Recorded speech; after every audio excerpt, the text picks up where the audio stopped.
हजारी गुलरो फूल, हजारी गुलरो फूल, पड़ोसन निजरा लागे बना। ओ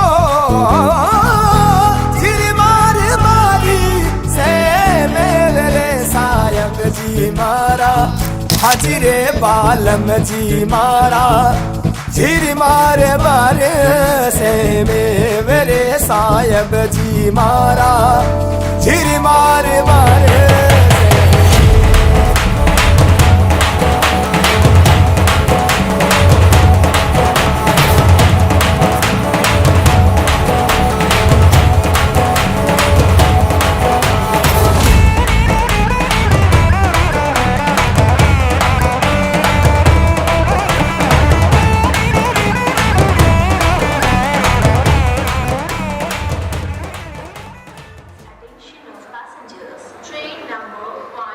भ्रमण से मिटे भ्रम। जितना भी हम घूमते हैं उससे हमारे जो नॉलेज होती है वो बहुत बढ़ती है। 26 दिसंबर से अपनी ट्रेन की यात्रा शुरू की। हमारी ट्रेन का सफ़र 17 घंटे का था। ट्रेन की यात्रा तो हमेशा ही अच्छी होती है, पर अगर साथ में प्रिय मित्र हों और मौज मस्ती करवाने वाले भैया हों तो वो सफ़र यादगार बन जाता है।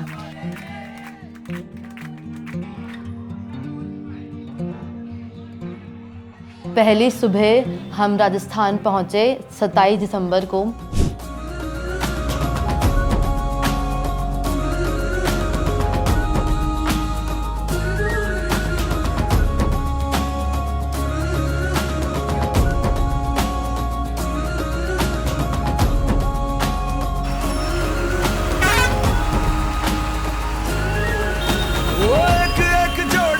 पकड़ी दूजी पैया, धूप अब मिली तो कल मिलेगी तुझको छैया, बेपरवाह बन जा रहा बिन सोचे बस चल पड़े,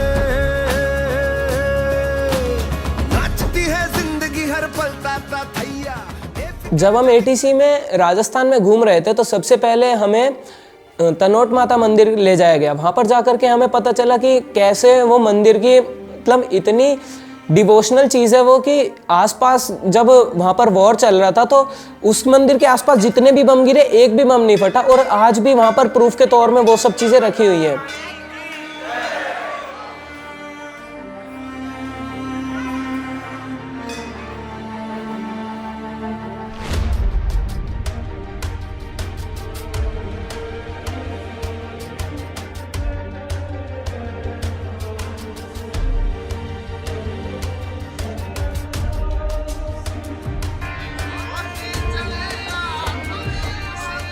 लॉन्गे वाला बॉर्डर एक सामान्य चौकी नहीं है, वो हमारी राष्ट्रभक्ति का प्रतीक है, वीरता का प्रतीक है।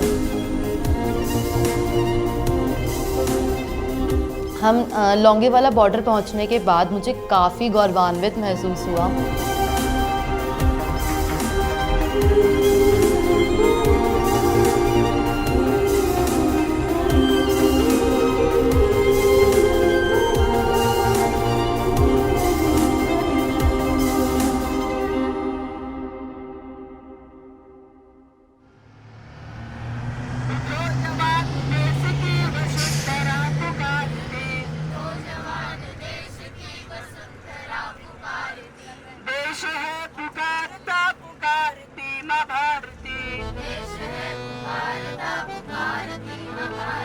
जब हम रात को सैम डेजर्ट गए तो वहाँ पर हमने ऊँट की भी सवारी करी और वहाँ पर बहुत मज़े भी करे। ऊँट पे बैठने का जो मेरा एक्सपीरियंस था, मैंने पहली बार मैं ऊँट पे बैठी और इतना अच्छा लग रहा था।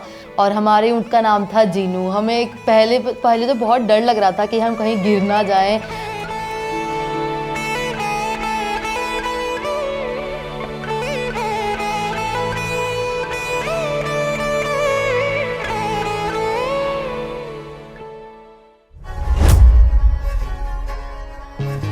जा छोटी चिड़कली सी साजन के घर जाए,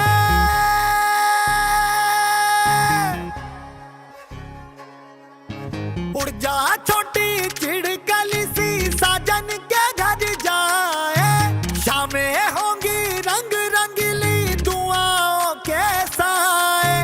उड़ जा छोटी चिड़कली सी साजन के घर जाए, शामें होंगी रंग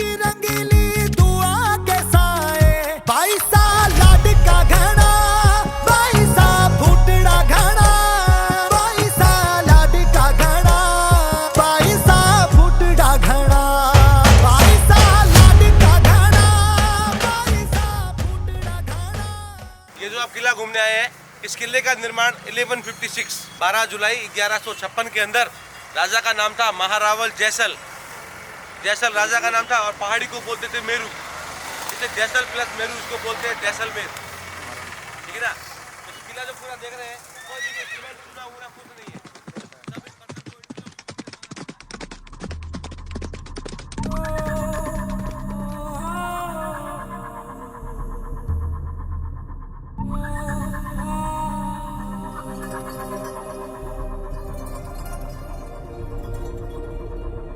सब कुछ इतना ऑथेंटिक लग रहा था, ऐसा लग रहा था कि हम पुराने समय का हम टाइम ट्रेवल कर रहे हैं, जैसे कि हम पुराने समय में ही जा चुके हैं।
फर्स्ट टाइम खाया यम्मी मस्त एकदम दाल पकवान बहुत बढ़िया होती, बहुत तीखा होती, बहुत मजा आती है हमको।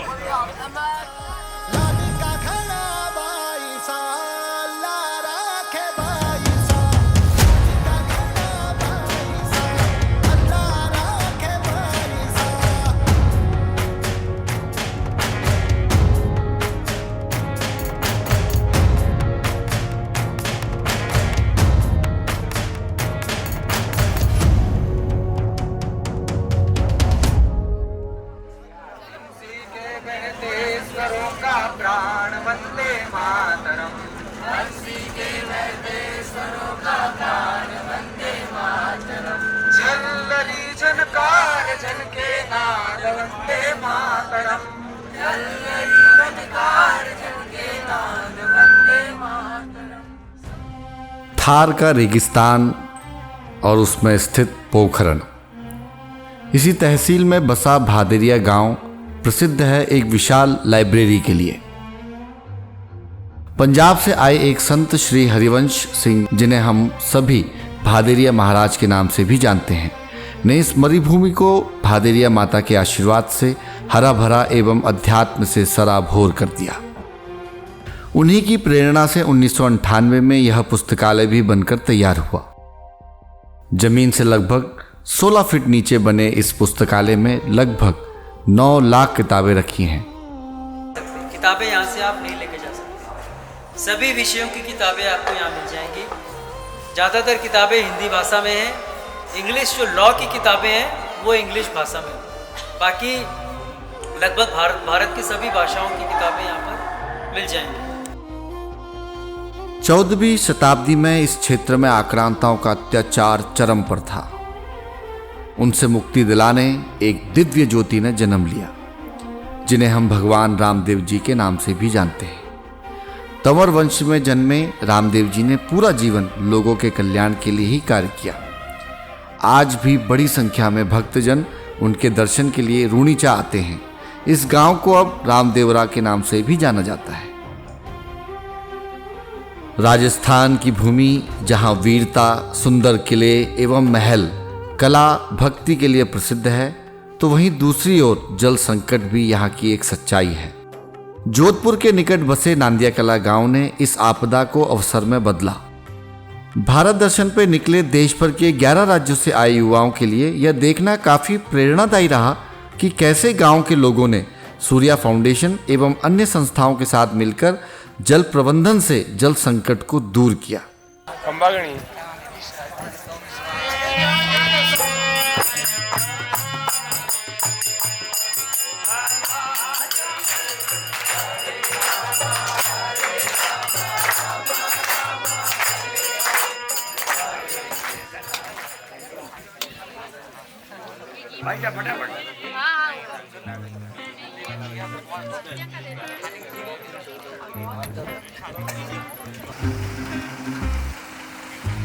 स्वादिष्ट भोजन करने के बाद यह यात्रा पहुंची देश के गौरव शिक्षा संस्थान IIT जोधपुर,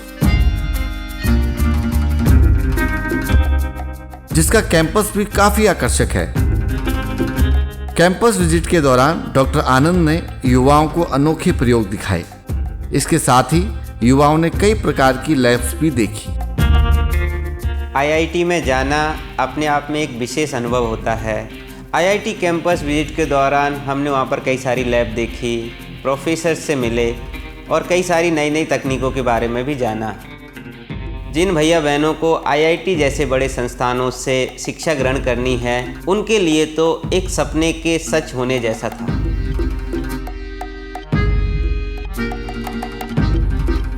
राव जोधा द्वारा बसाया मेहरानगढ़, यहाँ की वास्तुकला, पत्थरों पर की गई नक्काशी इस किले को आकर्षक बनाती है। ऊंचाई पर बने इस किले को देखकर यह भी जानने को मिला कि कैसे किले को बनाते समय सुरक्षा का भी विशेष ध्यान रखा जाता था। शाम होते होते पेट के चूहों को शांति मिली जाटोरी थानी में। यह जोधपुर का फेमस रेस्टोरेंट है। इसकी खूबी है यहाँ का स्वाद।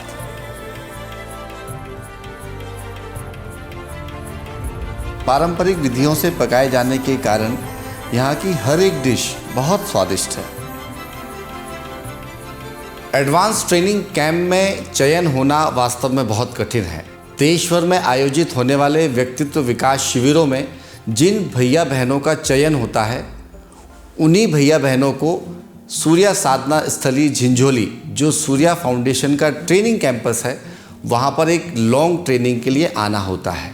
इस शिविर में परफॉर्मेंस के आधार पर जिन भैया बहनों का सिलेक्शन होता है, उन्हीं का चयन एडवांस ट्रेनिंग कैंप के लिए होता है।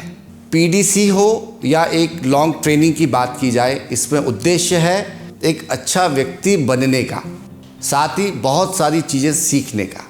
लेकिन इस ATC में जो उद्देश्य है वह है सीखने के साथ साथ सिखाने का, अर्थात एक अच्छा ट्रेनर बनने का। इस एडवांस ट्रेनिंग कैंप में कई तरह के वर्कशॉप्स होते हैं, कई तरह के सेशंस होते हैं। एक्सपर्ट्स हमारे बीच में आते हैं जो ये बताते हैं कि आपको वास्तव में एक अच्छा ट्रेनर बनना कैसे है। संस्था के चेयरमैन पद्मश्री जयप्रकाश जी का मानना है कि युवाओं को केवल किताबी ज्ञान तक सीमित नहीं होना चाहिए, उन्हें प्रैक्टिकल ज्ञान, प्रैक्टिकल नॉलेज जरूर लेनी चाहिए। हम सब लोग ये जानते हैं कि जो चीज़ें हम पढ़ते हैं और वास्तव में जो चीज़ें हम जाकर देखते हैं, अनुभव करते हैं, वो चीज़ें हम ज़्यादा अच्छे से समझ पाते हैं। इसी उद्देश्य के साथ इस वर्ष राजस्थान यात्रा प्लान की गई।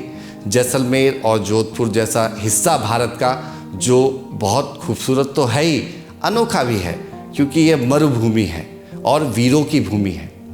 वास्तव में इस भारत यात्रा का एक और उद्देश्य है।